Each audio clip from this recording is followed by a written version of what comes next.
तो चलिए फ्रेंड्स, शुरू करते हैं आज की अपनी इस क्लास को। और आज की अपनी इस क्लास का टॉपिक है money and near money. Money क्या होता है आपको लास्ट क्लास मैंने वीडियो में बताया था। अगर आपको नहीं पता तो कृपया करके पिछले क्लास की वीडियो देखकर आइए, वहां पर मनी के बारे में सारा बताया था। मनी के बारे में आज भी बातें करूंगा, लेकिन थोड़ी सी। जो आज का मेन टॉपिक चलेगा वो चलेगा नियर मनी की मुद्रा और निकट मुद्रा। मनी और नियर मनी क्या होता है, एग्जाम में अक्सर पूछ लेता है, इनके बीच में डिफरेंस पूछता है या दोनों को समझाने को बोलता है। ठीक है, तो पहले बच्चों बात करते हैं मनी की, जो कि लास्ट क्लास पढ़ा चुका हूं, बट अगेन सुन लो। देखो भाई, मनी का मतलब क्या है कि ऐसी कोई भी चीज जिसके थ्रू, जिसके माध्यम से मैं गुड्स एंड सर्विस को खरीद सकूं और बेच सकूं। आज की डेट में देखा जाए तो भैया इन चीजों के माध्यम से, इस चीज के माध्यम से हम गुड्स एंड सर्विस को खरीद और बेच सकते हैं, इसलिए इसको मनी बोल दिया। अगर बोलूं कि भाई पेन के माध्यम से, कि आज के डेट से अब हम कुछ भी खरीदना हो और कुछ भी बेचना हो तो इन पेन के माध्यम से खरीदा और बेचा जा सकता है, तो पेन मनी बन जाएगा। तो मनी कुछ भी हो सकता है, बस उसकी एक विशेषता होनी चाहिए कि उसके माध्यम से पूरे देश में कुछ भी खरीद लो और कुछ भी बेच लो। समझ में आ गया। दूसरा, मनी का मीनिंग आपको मैंने बता रखा था कि लास्ट क्लास में बताया था कि मनी क्या है। मनी एक ऐसी चीज है जिसको जनरली एक्सेप्ट कर ले हर कोई। अगर गुड्स खरीदने और बेचने के लिए इस पेन को भारत में हर व्यक्ति एक्सेप्ट करे कि हां हम एक्सेप्ट करते हैं कि हम पेन के माध्यम से गुड्स खरीदेंगे और बेचेंगे, तो पेन मनी बन जाएगा। आज की डेट में हम इस चीज को एक्सेप्ट करते हैं, कुछ भी खरीदना हो और बेचना हो तो हम इन नोट्स को एक्सेप्ट करते हैं खरीदने और बेचने के लिए, इसीलिए ये नोट मनी कहलाते हैं। तो क्या लिखा है कि ये बोलता है money is that part of persons wealth, एक व्यक्ति की संपत्ति का वो हिस्सा, एक व्यक्ति के पास जो संपत्ति है उसकी संपत्ति का वो हिस्सा जिसके माध्यम से हम किसी भी गुड्स एंड सर्विस को परचेस कर सके, उसको खरीद सके, उसको बेच सके, उस हिस्से को ही हम क्या बोलते हैं, मनी कहते हैं। अदर वर्ड्स में मनी इज एनीथिंग, मनी कुछ भी हो सकता है। ये पेन भी मनी हो सकता है। इसकी क्या क्वालिटी होनी चाहिए, क्वालिटी ये कि बस वो क्या हो, generally acceptable as a medium of exchange, कि कुछ भी खरीदना हो और बेचना हो। अगर इस पेन को लोग एक्सेप्ट करते हैं खरीदने और बेचने के लिए तो पेन मनी कहलाएगा। Act as a store of value, मैंने कल पढ़ाया था कि मनी को हम स्टोर कर सकते हैं। मेजर ऑफ वैल्यू, मनी की हेल्प से हम गुड्स की वैल्यू को माप सकते हैं। एंड यूनिट ऑफ अकाउंट, ये सारी बातें मैंने कल आपको पढ़ाई थी। आगे बोलता है मनी में क्या आता है, जितने भी कॉइन्स है वो कॉइन्स मनी का हिस्सा होता है भाई साहब। उसके बाद करेंसी, नोट, नोट मनी का हिस्सा होते हैं। चेक, बेटा चेक भी अपने आप में एक प्रकार का मनी है। अगर आज आपको मैंने चेक काट के दिया तो चेक भी एक मनी ही कहलाएगा, एक्सेट्रा। आगे बोलता है कि जो देश में नोट होते हैं, नोट को देश के सेंट्रल बैंक द्वारा जारी किया जाता है। इंडिया की बात करें तो इंडिया में जितनी भी नोट है उन नोट को देश का सेंट्रल बैंक छापता है, लेकिन एक्सेप्ट 1 रुपी नोट, 1 रुपए के नोट को देश का सेंट्रल बैंक, बोले तो रिजर्व बैंक ऑफ इंडिया, जारी नहीं करता। इंडिया में 1 रुपए के नोट को मिनिस्ट्री ऑफ फाइनेंस, वित्त मंत्रालय द्वारा जारी किया जाता है। और अगर बात करें कॉइन्स की तो जितने भी कॉइन्स चलते हैं भारत में वो सभी के सभी कॉइन्स मिनिस्ट्री ऑफ फाइनेंस द्वारा जारी किए जाते हैं। बोले तो नोट का डिपार्टमेंट आरबीआई के पास है और कॉइन्स का डिपार्टमेंट मिनिस्ट्री ऑफ फाइनेंस के पास है। प्लस 1 रुपए का नोट आरबीआई जारी नहीं करता, 1 रुपए के नोट को मिनिस्ट्री ऑफ फाइनेंस द्वारा जारी किया जाता है। जैसे कि अगर मैं आपको एग्जांपल दूं, ठीक है, मैंने यहां पे लिखा 1 रुपी नोट। ठीक है, अगर मैं यहां पे 1 रुपी नोट लिखता हूं और मैं उसकी एक इमेज निकालता हूं, ठीक है, तो आप देखेंगे 1 रुपी नोट की इमेज पे लिखा है गवर्नमेंट ऑफ इंडिया। यहां पे कहीं भी रिजर्व बैंक ऑफ इंडिया नहीं लिखा, यहां पे लिखा है गवर्नमेंट ऑफ इंडिया। और अगर हम इसको जूम नहीं कर पा रहे, ठीक है, अगर हम इसको थोड़ा जूम करेंगे तो यहां पे आपको दिख सकता है कि यहां पे जो साइन होते हैं वो गवर्नर के साइन नहीं होते, यहां पे फाइनेंस सेक्रेटरी के साइन होते हैं, यहां पे आरबीआई के गवर्नर के साइन नहीं होते। ठीक है, गवर्नमेंट ऑफ इंडिया लिखा होता है, रिजर्व बैंक ऑफ इंडिया लिखा हुआ नहीं होता। चलिए जी भाई साहब, आगे बोलता है जो चेक है और जो बैंक है इसको आरबीआई जारी नहीं करता, चेक और बैंक को तो कमर्शियल चेक और बैंक ड्राफ्ट को तो कमर्शियल बैंक जारी करता है। अभी चेक तो आपको पता है, लेकिन ऐसे ही चेक की तरह एक उसका भाई होता है बैंक ड्राफ्ट, या फिर उसको डिमांड ड्राफ्ट भी कहते हैं। ये शायद आपको पता होगा, क्योंकि अगर आपने कॉलेज में एडमिशन लिया हो तो कॉलेज वाले कहते हैं कि हमको या तो ऑनलाइन पेमेंट कर दो, या फिर आप एक काम करो, आप अपने बैंक जाओ और बैंक में जाके एक डिमांड ड्राफ्ट बनवाओ कॉलेज के नाम का। बैंक में जाओ और इतने रुपए का कॉलेज का एक डिमांड ड्राफ्ट बनवाओ। हम बैंक में जाएंगे, हम बैंक में पेमेंट करेंगे और बैंक वाला एक सर्टिफिकेट सा एक डिमांड ड्राफ्ट हमको बनाकर देगा और फिर हम वो डिमांड ड्राफ्ट कॉलेज में जमा करेंगे, तो ऐसा माना जाएगा कॉलेज की फीस पे कर दी। कॉलेज वाले एक्चुअली कैश में पैसा नहीं लेते, क्योंकि कैश में पैसे लेने से थोड़ी प्रॉब्लम क्रिएट होती है करप्शन की, या फिर कि ज्यादा पैसे ले लिया कम पैसे ले लिया। तो कॉलेज में कैश में पेमेंट लेना अलाउ नहीं है, तो हम उस पैसे को बैंक में जमा करते हैं। बैंक उतने अमाउंट का एक डिमांड ड्राफ्ट देता है और वो डिमांड ड्राफ्ट कॉलेज में जाके जमा करते हैं, तो माना जाता है कि कॉलेज की हमने फीस पे कर दी। तो ये जो चेक होते हैं, ये बैंक ड्राफ्ट होते हैं, ये भी एक प्रकार के बच्चों मनी ही कहलाते हैं। ठीक है, लिखा भी है कि चेक और bank draft are almost perfect substitute for money. ये मनी के एकदम परफेक्ट सब्स्टिट्यूट, इट मींस क्या, ये मनी को एकदम परफेक्टली रिप्लेस कर देते हैं। आप डिमांड ड्राफ्ट बोल लो, चेक बोल लो, इसके अलावा मनी बोल लो, सबका मतलब सेम है। आगे बोलता है इस चेक को या डिमांड ड्राफ्ट या बैंक ड्राफ्ट को अपन लोग डिमांड डिपॉजिट कहते हैं। चेक को और बैंक ड्राफ्ट को इकट्ठा डिमांड डिपॉजिट कहते हैं।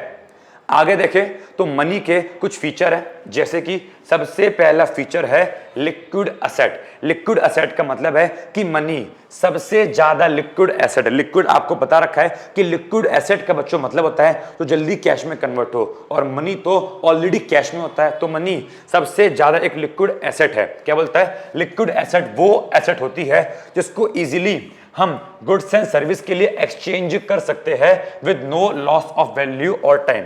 अगर मैं कैश लेकर जाऊं तो कैश के थ्रू मैं गुड्स एंड सर्विस को इजीली एक्सचेंज कर सकता हूं, ना तो मेरा टाइम वेस्ट होगा और ना ही मेरे पैसे में कमी आएगी। तो मनी एक लिक्विड एसेट होती है। Ultimately in short liquid asset वो होती है जो जल्दी कैश में कन्वर्ट हो जाए। अगला जनरल एक्सेप्टेबिलिटी। आपको पता है मनी का सेकंड फीचर ये है कि मनी जो है पीपल एक्सेप्ट मनी, लोग मनी को एक्सेप्ट कर लेते हैं, क्योंकि सरकार ने अप्रूव कर रखा है, सरकार ने ऑथराइज कर रखा है कि देश में कुछ भी खरीदना हो और बेचना हो हम मनी का यूज कर सकते हैं। तो बोलता है बिना किसी हेजिटेशन के या बिना किसी डाउट के लोग मनी को एक्सेप्ट कर लेते हैं। अगर हमें कोई डेट की पेमेंट करनी हो या कोई भी ट्रांजैक्शन करना हो, हम बिना किसी हिचकिचाहट के आज की डेट में मनी का यूज कर लेते हैं। क्यों? क्योंकि मनी के पास एक क्वालिटी है जनरल एक्सेप्टेबिलिटी। बिकॉज भारत सरकार ने इन 1000 के नोट को, 2000 के, 500 के नोट को अप्रूव कर रखा है कि हम इनका यूज देश में किसी भी प्रकार की ट्रांजैक्शन के लिए कर सकते हैं।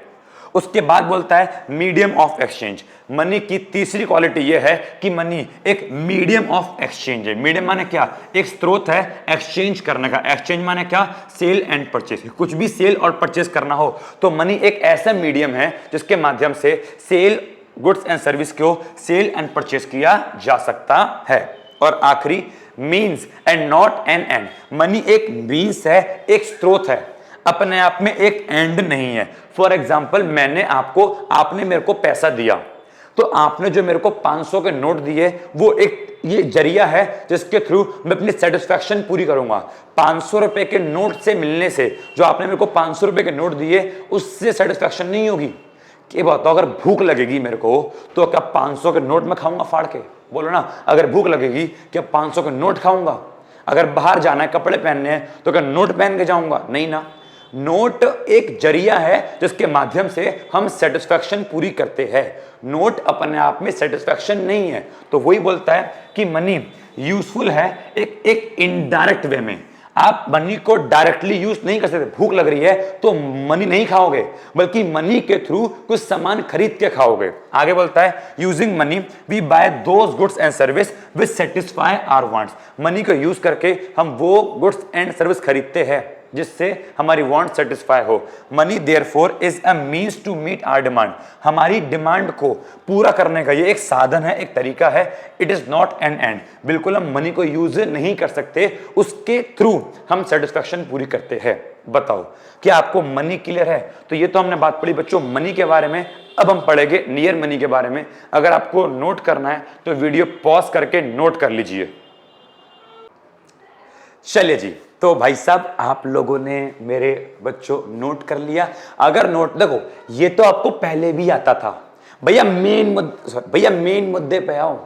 मेन मुद्दा क्या है कि भैया हमको पढ़ना है नियर मनी। ओए होए कितना प्यारा टॉपिक, कितना सुंदर स्वीट सा सोना मोना टॉपिक है ये। नियर मनी क्या है? देखो नियर माने पास और मनी माने पैसा। तो ऐसा मनी जो मनी तो मतलब देखो ऐसा पैसा जो एक्चुअल में पैसा नहीं है लेकिन वो पैसे के आसपास, मतलब पैसे जैसा है।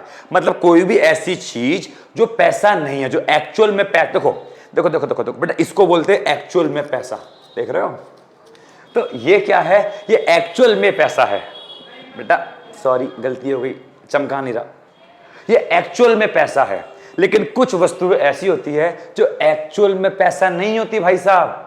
वो पैसों के बराबर होती है, उसको कुछ समय बाद हम पैसों में, हम रुपीस में कन्वर्ट कर सकते हैं। तो कोई भी ऐसी चीज जो अभी एक्चुअल में मनी नहीं है लेकिन कुछ टाइम बाद उसे मनी में कन्वर्ट किया जा सकता है, तो उसको बोलते हैं बच्चों नियर मनी। जैसे कि कॉमर्स वाले बच्चों को पता होगा बिल्स ऑफ एक्सचेंज। तो बिल्स ऑफ एक्सचेंज को हम कुछ टाइम बाद कैश में कन्वर्ट कर सकते हैं। ठीक है। एलआईसी पॉलिसीज को कुछ टाइम बाद कैश में कन्वर्ट कर सकते हैं। ट्रेजरी बिल्स को कैश में कन्वर्ट कर सकते हैं। अपने डिबेंचर्स, बॉन्ड्स, शेयर्स, इनको कुछ टाइम बाद कैश में कन्वर्ट कर सकते हैं। म्यूचुअल फंड्स को कुछ टाइम बाद कैश में कन्वर्ट कर सकते हैं। तो इन सबको बच्चों बोलते हैं नियर मनी, जो आगे आने वाले टाइम में, जो नियर फ्यूचर में कुछ समय बाद कैश में कन्वर्ट हो जाए। भाई सब पढ़ते हैं क्या लिखा है? तो यहां पे लिखा है there are other certain type of asset, कुछ ऐसी संपत्ति भी होती है which can not be encashed. Encash माने कैश में कन्वर्ट करना। Which can not be encashed at a short notice और डिमांड। कुछ ऐसी संपत्ति भी होती है जिसको हम शॉर्ट नोटिस पे बिल्कुल तुरंत ही हम उसको जो है कैश में कन्वर्ट नहीं कर सकते। जैसे कि टाइम डिपॉजिट, एफडी, आपको पता होगा। एक होता है फिक्स डिपॉजिट कि हमने बैंक में 5 साल के लिए एफडी करवा दी, 1 लाख रुपए जमा करे बैंक में, 5 साल की एफडी करवा दी। अब 5 साल से पहले पैसा निकाल नहीं सकते, वो ब्लॉक हो गया, तो वो एक प्रकार का नियर मनी होता है। एलआईसी पॉलिसीज, हमने अपनी एलआईसी पॉलिसी करवाई, हम हर महीने हर साल प्रीमियम भरते हैं और जब हमारी एलआईसी पॉलिसी कंप्लीट हो जाएगी हमको पैसा मिल जाएगा। बिल्स ऑफ एक्सचेंज, तो ये सारे नियर मनी कहलाते हैं। आगे बोलता है टाइम डिपॉजिट, मतलब इसकी बात कर रहे हैं। टाइम डिपॉजिट या बच्चों उसको एफडी, फिक्स डिपॉजिट भी कहते हैं। आपने अक्सर सुना होगा अपने पापा के मुंह से, मम्मी के मुंह से, अपने बाबू सोना के मुंह से, है ना? टाइम डिपॉजिट या फिक्स। तो बोलता है time deposit can be withdrawn either at the end of the fix period. भैया टाइम डिपॉजिट एफडी को या तो आप तब निकलवा लो पैसा जब टाइम हो जाए। फॉर एग्जांपल 5 साल की एफडी थी, तो जब मेरा end of the FD, end of the fix period, जब मेरा टाइम खत्म होगा, जब मेरे 5 साल पूरे हो जाएंगे, या तो मैं उसको तब निकाल लूंगा और या फिर by giving a prior notice to the bank, या फिर मैं बैंक को एक नोटिस देके भी पहले पैसा निकाल सकता हूं कि मैंने बैंक को बोल दिया भाई 5 साल होने में टाइम लगेगा, मेरे को पैसे की अभी नीड है, मेरे को 2 दिन बाद चाहिए पैसा। तो हम बैंक को प्रायर नोटिस, पहले एक नोटिस देकर भी पहले पैसा निकाल सकते हैं। लेकिन अगर मैं टाइम से पहले पैसा निकालूंगा तो मेरे को पेनल्टी भी पे करनी पड़ेगी, क्योंकि 5 साल पूरे नहीं हुए और मैं टाइम से पहले पैसा निकाल लो, मेरे को ना जल्दी हो रही है ना, खुजली मच रही है ना लायको। तो these asset are known as near money और क्वासी मनी। तो बच्चों इसको अपन लोग क्या बोलते हैं? अरे बाबा इसको बोलते हैं नियर मनी या खासी नहीं लिखा, नियर मनी या क्वासी मनी इसको कहा जाता है। आगे बोलता है नियर मनी और quasi money asset serve as the store of value. आप देखो ना यहाँ पे अपन लोगों ने क्या किया, ये जो देखो यहाँ पे जो पैसा है वो कुछ समय के लिए ब्लॉक हो गया। एफडी में आपने पैसा देखा तो 5 साल के लिए, 3 साल के लिए ब्लॉक हो गया।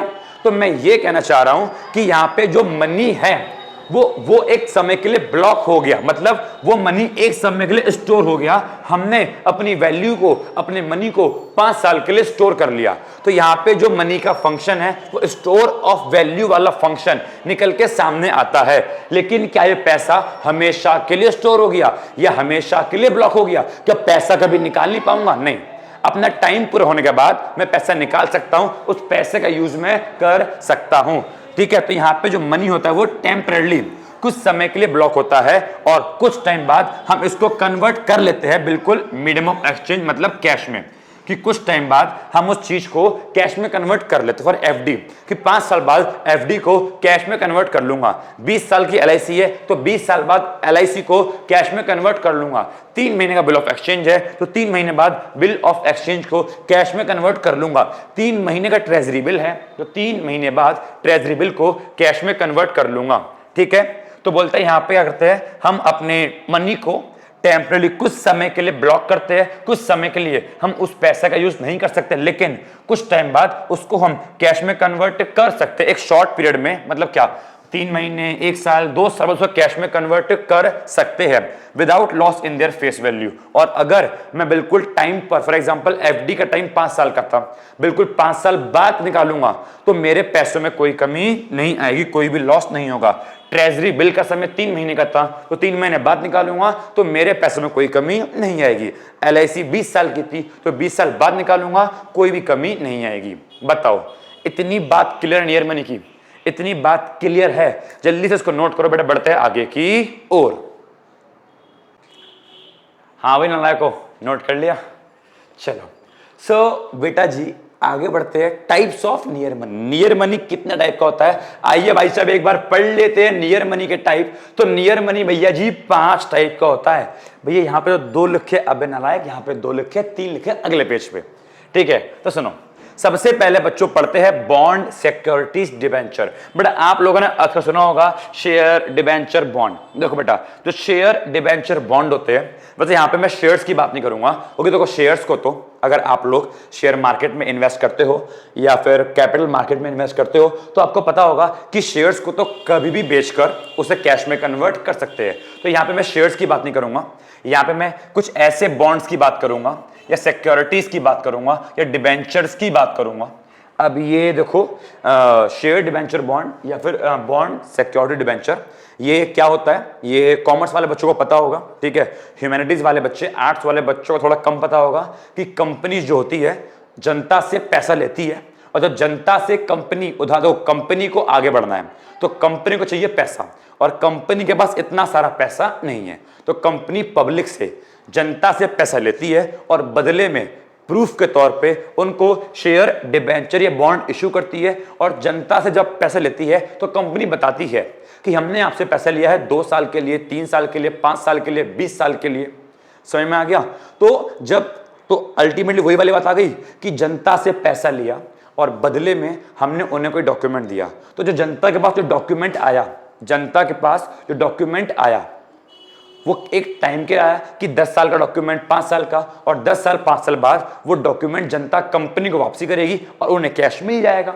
तो ये शेयर, डिबेंचर, बॉन्ड के ही होता है कि होता क्या है, जो बॉन्ड होती है और जो सिक्योरिटीज होते हैं उनको इशू करता है गवर्नमेंट। बॉन्ड्स और सिक्योरिटीज को गवर्नमेंट द्वारा इशू करते हैं, जबकि डिबेंचर्स को कंपनी द्वारा इशू किया जाता है।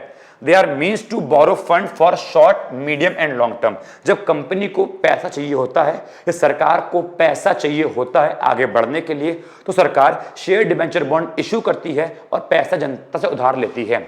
अब जो जनता से पैसा उधार लेती है वो शॉर्ट टर्म के लिए 1 साल के लिए, वो मीडियम टर्म 5 साल के लिए, या लॉन्ग टर्म 20-30 साल के लिए भी पैसा ले सकती है। लेकिन जब कंपनी या सरकार जनता से पैसा लेती है तो जनता को उसके पैसे पे एक फिक्स रेट ऑफ इंटरेस्ट भी देती है कि हमने आपसे पैसा लिया 1 साल के लिए, 5 साल के लिए, 20 साल के लिए, तो आपको उस पर जो है इंटरेस्ट भी पे किया जाएगा। ठीक है, अब इनको बोलते हैं नियर मनी। ये बॉन्ड, सिक्योरिटीज डिबेंचर, इनको नियर मनी बोलते हैं बिकॉज ये भी कैश में कन्वर्ट हो जाते हैं, लेकिन कब? एक शॉर्ट पीरियड ऑफ टाइम, एक टाइम के बाद, ठीक है। क्योंकि फॉर एग्जांपल जनता कंपनी ने या सरकार ने जनता से 5 साल के लिए पैसा लिया और 5 साल का एक डिबेंचर दे दिया, तो 5 साल बाद अब वो कैश में कन्वर्ट हो जाएगा। 5 साल के लिए पैसे लिया और एक बॉन्ड दे दिया 5 साल का, तो 5 साल बाद वो बॉन्ड कैश में कन्वर्ट हो जाएगा। 5 साल बाद जनता सरकार को बॉन्ड देगी और सरकार कैश दे देगा। 5 साल बाद जनता कंपनी को डिबेंचर देगी और कंपनी बदले में कैश दे देगी। तो कुछ टाइम बाद ये चीजें कैश में कन्वर्ट हो जाती है। और शेयर डिबेंचर बॉन्ड जहां पे काम करते हैं उसको बच्चों बोलते हैं मनी मार्केट। एक होती है शेयर मार्केट, एक होती है मनी मार्केट, ठीक है। तो मनी मार्केट शेयर मार्केट से भी बड़ी होती है। तो यहाँ पे मनी मार्केट की बात हो रही है जहां पे गवर्नमेंट का मेन रोल होता है। यहाँ पे क्या होता है, इस मनी मार्केट में अपन लोग क्या करते हैं, इन शेयर डिबेंचर बॉन्ड को सेल और परचेज करते हैं। बताओ, पहला क्लियर है? तो बॉन्ड, सिक्योरिटीज, डिबेंचर भी एक प्रकार के नियर मनी कहलाते हैं। चलिए जी, तो भैया जी अब नियर मनी में ना एक और टाइप देखते हैं जिसको भाई साहब अपन लोग कहते हैं बिल्स ऑफ एक्सचेंज। अब कॉमर्स वाले बच्चों को अच्छे से पता है बिल्स ऑफ एक्सचेंज क्या होता है, लेकिन जो बच्चे मेरे पास ह्यूमैनिटीज के हैं या आर्ट्स के हैं मैं उनको एक बार एक्सप्लेन कर देता हूं कि बिल ऑफ एक्सचेंज होता क्या है, जस्ट इन सिंपल वर्ड्स। बेटा मेरी बात सुनो, यह एक व्यक्ति है, ठीक है, जो टीवी बेचता है। और बेटा मान लो यह एक व्यक्ति है, मान लो मैं, जो टीवी खरीदेगा, ठीक है, प्रथम सिंह है। तो मैंने इसके पास से टीवी खरीदा और बदले में बेटा मेरे को देने थे पैसे, लेकिन मेरे पास पैसे नहीं थे। तो मैंने भाई साहब से एक डील करी कि भाई देखो मेरे पास पैसे नहीं है, तो एक काम करो आप ना मेरे पास से ना ले लो बिल ऑफ एक्सचेंज। क्या ले लो? Bill of exchange. कि 20,000 रुपए का टीवी है तो मेरे पास से 20,000 का बिल ऑफ एक्सचेंज ले लो। अबे बिल ऑफ एक्सचेंज भले ही कैश नहीं है लेकिन कैश की तरह काम करता है, क्योंकि बिल ऑफ एक्सचेंज को गवर्नमेंट के द्वारा हम जारी करवाते हैं। ये एक स्टैम्प पेपर पे, स्टैम्प पेपर क्या होता है, अगर आपने अपने प्रॉपर्टी के पेपर देखे हो, अपने घर पे रजिस्ट्री देखी हो, तो उन रजिस्ट्री पे 100 का नोट या 500 का नोट बना हुआ होता है, बट उनको बोलते हैं स्टैम्प पेपर। और अगर स्टैम्प पेपर पे कुछ भी लिखा हुआ है तो इट मीन्स वो बात एकदम सत्य है, वो बात एकदम सच है। आपके स्टैम्प पेपर पे जो घर पे रजिस्ट्री है उस पर लिखा हुआ है कि यह मकान इसके नाम पे है, तो वो पेपर काफी है ये बात प्रूफ करने के लिए कि हाँ यह मकान सच में उस व्यक्ति के नाम पे है। स्टैम्प पेपर की बहुत बड़ी ताकत होती है। तो बिल ऑफ एक्सचेंज भी एक स्टैम्प पेपर पे लिखा जाता है कि यहाँ पे व्यक्ति के पास पैसा नहीं है, तो एक स्टैम्प पेपर पे ये व्यक्ति लिखेगा कि आज मेरे पास पैसा नहीं है, ठीक है, लेकिन मैं 3 महीने बाद फॉर एग्जांपल 1 जनवरी को टीवी लिया, तो उसके 3 महीने बाद मतलब क्या 1 अप्रैल को, कि मैं आज से 3 महीने बाद 1 अप्रैल को 20,000 रुपए की पेमेंट आपको करूंगा और अभी पेमेंट नहीं दे रहा, तो अभी मैंने क्या दिया जी, बिल ऑफ एक्सचेंज दिया। तो बिल ऑफ एक्सचेंज एक पेपर होता है कि जब हमारे पास कैश ना हो तो हम बिल ऑफ एक्सचेंज सामने वाले को दे सकते हैं, इसको भी एज अ मनी माना जाएगा। अभी देखा जाए अभी एक्चुअल में ये सिर्फ पेपर है, लेकिन जब 3 महीने पूरे हो जाएंगे तो ये पेपर मनी में कन्वर्ट हो जाएगा, बिकॉज 3 महीने बाद ये व्यक्ति कैश दे देगा और पेपर ले लेगा, तो 3 महीने बाद ये पेपर मनी में कन्वर्ट हो जाएगा। तो अल्टीमेटली ये भी तो एक तरह का नियर मनी हुआ, तो इसको बच्चों बोलते हैं बिल ऑफ एक्सचेंज। लेकिन इसमें एक चीज और समझ लो, आप थोड़ा एक्स्ट्रा नॉलेज जान लो। अब इस व्यक्ति के पास पैसा नहीं आया, इस व्यक्ति के पास बिल ऑफ एक्सचेंज है 3 महीने का, कि 3 महीने बाद ये व्यक्ति आएगा, अपने पैसे देगा और ये पेपर ले जाएगा। अब आपके माइंड में आ रहा होगा कि भैया अगर इस व्यक्ति ने पैसे नहीं दिए, ये भाग गया, तो इसके पास तो केवल पेपर है, क्या करेगा? मैंने क्या बोला, इस पेपर की इतनी ताकत है कि जब ये व्यक्ति पैसे लेके भाग जाएगा तो ये व्यक्ति पेपर लेके कहाँ जाएगा? पुलिस स्टेशन, और वहां बताएगा कि ऐसे ऐसे देखो मेरे पास पेपर है, इस व्यक्ति ने मेरे को पैसे देने का वादा किया था और पैसा नहीं दे रहा, मेरे पास देखो प्रूफ है। तो फिर पुलिस वाले इसको ढूंढेंगे और इससे पैसा निकलवाएंगे और इसको देंगे, इतनी पावर है इस पेपर के अंदर। अच्छा एक केस और, मान लो इस व्यक्ति को पैसा थोड़ा चाहिए पहले, कि 3 महीने की इस व्यक्ति को 2 महीने हो गए और अब इसको 2 महीने के अंदर ही चाहिए पैसा, ये 1 महीना और वेट नहीं कर सकता। बात 3 महीने की थी, लेकिन 2 महीने बाद चाहिए इसको पैसा। तो क्या करेगा अब ये व्यक्ति, क्या करेगा, देखो इसके पास जाएगा नहीं, और इसने बोला भाई मैं तो 3 महीने बाद ही दूंगा, आपको जो करना है कर लो। तो ये व्यक्ति अब ये पेपर को लेके, बिल ऑफ एक्सचेंज को लेके कहां जाएगा, बैंक जाएगा। मैंने क्या बोला, इस पेपर की बहुत ताकत है। ये 20,000 का पेपर लेके व्यक्ति बैंक जाएगा, ये टी वाला व्यक्ति बैंक जाएगा और बैंक जाके बोलेगा कि देखो भाई साहब, मेरे पास 20,000 रुपए के पेपर है, ये पेपर, ये बिल ऑफ एक्सचेंज आप मुझसे लो और बदले में मेरे को 20,000 रुपए दे दो। तो ऐसा पॉसिबल है, यस। ये बैंक लेके पेपर जाएगा और बैंक वाले इस पेपर को रख लेंगे और बदले में इसको 20,000 रुपए की पेमेंट कर देंगे। लेकिन सुनो, बैंक वाले पूरे 20,000 की पेमेंट नहीं करेंगे, बैंक वाले थोड़ा चार्ज काटेंगे। चार्ज क्यों काटेंगे, चार्ज इसलिए काटेंगे क्योंकि इसको बोला गया था कि तेरे को पेमेंट 3 महीने बाद मिलेगी, लेकिन तुम जल्दी आ गए, आप 2 महीने के अंदर ही आ गए। 1 महीना और है, आप उससे पहले आ गए। तो अगर आप पेमेंट ले रहे हो पहले तो थोड़ा चार्ज कटेगा। तो बैंक वाला 20,000 का पेपर तो लेगा, लेकिन बदले में पूरे 20,000 रुपए नहीं देगा। मान लो बैंक वाले ने कितने दिए, 19,500 रुपए। बैंक वाले ने 500 रुपए चार्ज काट लिया। क्यों काट लिया, क्योंकि ये टाइम से पहले पेपर लेके आ गया, पैसे लेने आ गया। तो इसको बच्चों बोलते हैं क्या, बिल ऑफ एक्सचेंज की कहानी। तो यह भी एक प्रकार का बच्चों क्या होता है जी, यह भी एक प्रकार का आपका नियर मनी कहलाता है।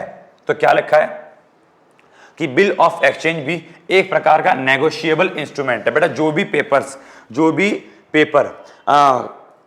पेपर जो भी डॉक्यूमेंट कैश के लेन देन के लिए ट्रांजैक्शन में यूज होते हैं, उन सभी प्रकार के डॉक्यूमेंट को बच्चों बोलते हैं नेगोशिएबल इंस्ट्रूमेंट। ठीक है, तो यह भी एक प्रकार का नेगोशिएबल इंस्ट्रूमेंट है। इट मींस ऐसा डॉक्यूमेंट है जिसके थ्रू लेन देन होती है। It is drawn by individual, इसको एक व्यक्ति भी दे सकता है और इसको एक कंपनी भी दे सकती है, to pay a stated sum of money on a specific date which is not more than 90 days. मतलब कहने का यह है कि अगर एक इंडिविजुअल के पास पैसा नहीं है, एक फर्म के पास पैसा नहीं है, तो सामने वाले को वो बिल ऑफ एक्सचेंज के अंदर पेमेंट कर सकते हैं। लेकिन बिल ऑफ एक्सचेंज मैक्सिमम 3 महीने का, 90 दिन का बनता है। 1 साल का बिल ऑफ एक्सचेंज 5 महीने का, 6 महीने का नहीं बनता। ये केवल और मैक्सिमम 3 महीने का बनता है कि 3 महीने से ज्यादा का बिल ऑफ एक्सचेंज भाई साहब नहीं बनेगा। This is not money itself, वो पेपर अपने आप में मनी नहीं है, लेकिन वो मनी बन जाएगा जब क्या आएगी, ड्यू डेट। ड्यू डेट माने क्या, जब 3 महीने पूरे हो जाएंगे, जब पेमेंट करने की डेट आएगी तो वो पेपर मनी में कन्वर्ट हो जाएगा। The owner of the bill of exchange can easily convert into money by receiving less money than its face value. अब क्या बोल रहा है, जो बिल ऑफ एक्सचेंज का ओनर है, ओनर कौन है, जिसको बिल ऑफ एक्सचेंज दिया। अब भाई इस टीवी वाले को बिल ऑफ एक्सचेंज मिला तो ये इसका ओनर है। अब ओनर चाहे तो बिल ऑफ एक्सचेंज को पहले भी, टाइम से पहले भी कैश में कन्वर्ट कर सकता है। बैंक जाएगा, बिल ऑफ एक्सचेंज देगा और कैश में कन्वर्ट कर लेगा, लेकिन उस केस में थोड़ा अमाउंट कटेगा। तो वही बोल रहा है कि जो ओनर है वो बिल ऑफ एक्सचेंज को इजीली कैश में कन्वर्ट कर सकता है, लेकिन उसको रिसीव क्या होगा, less money than it face value. Face value माने क्या, कि जो उस पेपर पे लिखा हुआ है उससे थोड़ा कम मनी मिलेगा। इट मींस जब वो एनकैश कराएगा, जब वो बैंक में जाएगा और उस बिल ऑफ एक्सचेंज को कैश में कन्वर्ट कराएगा, एनकैश माने क्या, कैश में कन्वर्ट करवाएगा, तो उसका एक अमाउंट, छोटा सा अमाउंट डिडक्ट होगा और जितना भी अमाउंट कटेगा उस अमाउंट को बोलेंगे डिस्काउंट, कि इतना डिस्काउंट कट गया, इतना जो है पैसा कट गया। ठीक है, उसको बोलते हैं, इस प्रोसेस को बच्चों बोलते हैं discounting of bill of exchange. समझ में आ गया। तो यह भी एक प्रकार का क्या है आपका भाई साहब, नियर मनी होता है। एक काम करो, जल्दी से दोनों पॉइंट्स को नोट कर लो। चलिए जी, तो भाई साहब आप लोगों ने इसको नोट कर लिया, ठीक है। अब सुनो भाई साहब, 3 और पढ़ने हैं, ट्रेजरी बिल, जिसको शॉर्ट में अपन लोग टी बिल भी कहते हैं, ठीक है, लाइफ इंश्योरेंस पॉलिसी और ट्रैवलर चेक। बेटा बात करते हैं ट्रेजरी बिल से। अब ये ट्रेजरी बिल बच्चों गवर्नमेंट द्वारा, और गवर्नमेंट के अंदर भी सेंट्रल गवर्नमेंट, आप जानते हो एक होता है स्टेट गवर्नमेंट, एक होता है सेंट्रल गवर्नमेंट। तो ट्रेजरी बिल को सेंट्रल गवर्नमेंट द्वारा जारी किया जाता है। वही वाली बात, जब गवर्नमेंट को जनता से क्या चाहिए, पैसा, तो जब गवर्नमेंट को जनता से पैसा चाहिए होता है तो गवर्नमेंट जो है ट्रेजरी बिल जारी करती है। ठीक है। ट्रेजरी बिल पर गवर्नमेंट जो है इंटरेस्ट पे करती है। इंटरेस्ट पे का मतलब देखो, इंटरेस्ट कैसे पे करती है? ट्रेजरी बिल गवर्नमेंट डिस्काउंट पे इशू करती है और पार पे बेचती है। फॉर एग्जांपल मैं आपको बताऊं, जैसे कि मान लो कि एक ट्रेजरी बिल है 100 रुपए का, तो गवर्नमेंट जब जनता को देगी तो गवर्नमेंट बोलेगी कि हम इसको जनता को देंगे 95 रुपीज का, जनता 95 रुपए का हमसे खरीद लेगी, और जब इसकी ड्यू डेट आ जाएगी, जब इसकी पेमेंट डेट आ जाएगी, तो जनता को हम हर 95 रुपए के ट्रेजरी बिल के स्थान पे 100 रुपए पे करेंगे। तो बच्चों इसको बोलते हैं फेस वैल्यू, और इसको बच्चों बोलते हैं, या इसको बोलते हैं पार। थोड़ा अगर कॉमर्स के वर्ड यूज करूं तो बच्चों इसको बोलते हैं एट पार, और इसको बच्चों बोलते हैं एट डिस्काउंट। तो इसका मतलब है कि ट्रेजरी बिल को सस्ते में डिस्काउंट में जारी करते हैं, और फिर जब जनता से वापसी लेते हैं तो 95 में उन्होंने खरीदा था, लेकिन जब जनता से लेंगे तो उनको अपन लोग 100 रुपए देंगे। इट मींस जनता को जो है 5 रुपए का फायदा होगा। तो ट्रेजरी बिल कुछ इस प्रकार से फायदा जनता को प्रदान करते हैं, ठीक है। तो बोलता है ट्रेजरी बिल को बच्चों गवर्नमेंट द्वारा, मतलब सेंट्रल गवर्नमेंट द्वारा जारी किया जाता है, और ये एक प्रकार का प्रॉमिस है गवर्नमेंट द्वारा कि भाई साहब इस पे जो भी अमाउंट लिखा है गवर्नमेंट उस अमाउंट को पे करेगी। उस पे लिखा है 100 रुपए, तो आप 95 रुपए दो, और कुछ टाइम बाद गवर्नमेंट आपको 100 रुपए देगी, 5 रुपए एक्स्ट्रा देगी। दूसरा, ट्रेजरी बिल 30 दिन, 60 दिन और 90 दिन के बनते हैं, लेकिन अब ये डेज हो चुके हैं चेंज। ट्रेजरी बिल्स अब जो जारी होते हैं बच्चों 91 डेज के लिए, या फिर 182 डेज के लिए, या फिर 364 डेज के लिए। इट मींस अगर आपको ट्रेजरी बिल चाहिए तो आप गवर्नमेंट से ट्रेजरी बिल लोगे तो आपको या तो उसको 91 डेज के लिए होल्ड करना पड़ेगा, या फिर 182 डेज के लिए होल्ड करना पड़ेगा, या फिर 364 डेज के लिए होल्ड करना पड़ेगा। इट मींस ये भी देखा जाए तो एक प्रकार के बिल ऑफ एक्सचेंज की तरह होते हैं। और सुनो, इसको भी हम लोग कन्वर्ट कर सकते हैं मनी में एक स्पेसिफिक डिस्काउंट पे। इट मींस मैं अगर चाहूं तो मैं भी समय से पहले इसको मनी में कन्वर्ट कर लूंगा, लेकिन बिल ऑफ एक्सचेंज में जैसे बैंक ने कुछ चार्ज काटा था, ऐसे ही यहां पर भी गवर्नमेंट कुछ चार्ज काटेगी और आपको टाइम से पहले ये कैश में कन्वर्ट करके आपको दे देगी कि अगर आपको 90 दिन से पहले चाहिए, 182 डेज से पहले चाहिए तो आपको मिल जाएगा, लेकिन यहां पे कुछ चार्ज कटेगा। और ट्रेजरी बिल जो है बच्चों मनी मार्केट में काम करते हैं। मैंने बताया था एक होती है शेयर मार्केट, और शेयर मार्केट से भी बड़ी क्या होती है बच्चों? Money market. तो जहां पे डिबेंचर, बॉन्ड, ट्रेजरी बिल ये मनी मार्केट का पार्ट है। तो ट्रेजरी बिल भी एक प्रकार का नियर मनी है, क्योंकि ये कुछ टाइम बाद कैश में कन्वर्ट हो जाता है। चलिए, उसके बाद भाई साहब हमारा अगला है लाइफ इंश्योरेंस पॉलिसी। जिंदगी के साथ भी, जिंदगी के बाद भी लाइफ इंश्योरेंस पॉलिसी। क्या आपने अपनी LIC करवाई?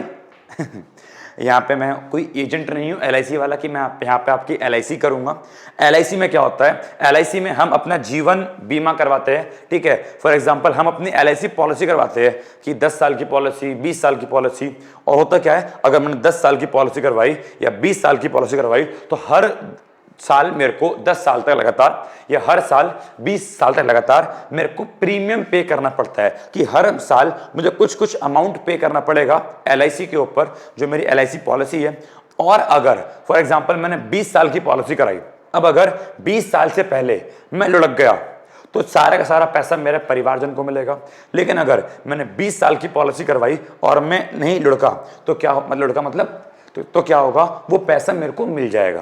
पहली बात तो ये। तो LIC भी कुछ टाइम बाद आपकी कैश में कन्वर्ट हो जाती है अगर आप नहीं लुढ़के तो। दूसरी बात, LIC के जो पॉलिसी होल्डर होते हैं, फॉर एग्जांपल मेरे पास LIC की पॉलिसी है, मैंने उसका मान लो प्लान ले रखा है, तो LIC के पॉलिसी होल्डर को एक बेनिफिट ये मिलता है कि जिसके पास LIC की पॉलिसी है वो अपनी LIC की पॉलिसी के थ्रू लोन ले सकता है। फॉर एग्जांपल अगर मेरे पास LIC की पॉलिसी है और मान लो कि अब मेरे को लोन की नीड है, मेरी बेटी की शादी है, तो LIC की पॉलिसी को अगर मैं LIC ऑफिस में जाऊंगा और दिखाऊंगा तो उस LIC पॉलिसी के बिहाफ पर मेरे को LIC वाले लोन भी दे देते हैं। समझ में आ गया? तो LIC भी एक तरह का, आप देखो जाएगा तो ये भी एक तरह का नियर मनी है, क्योंकि LIC का टाइम खत्म होने के बाद आपको आपका पैसा जो आपने प्रीमियम पे किया वो आपको रिफंडेबल हो जाता है। तो क्या लिखा है? LIC। लेकिन हाँ, ये आपकी बिल ऑफ एक्सचेंज की तरह नहीं होती।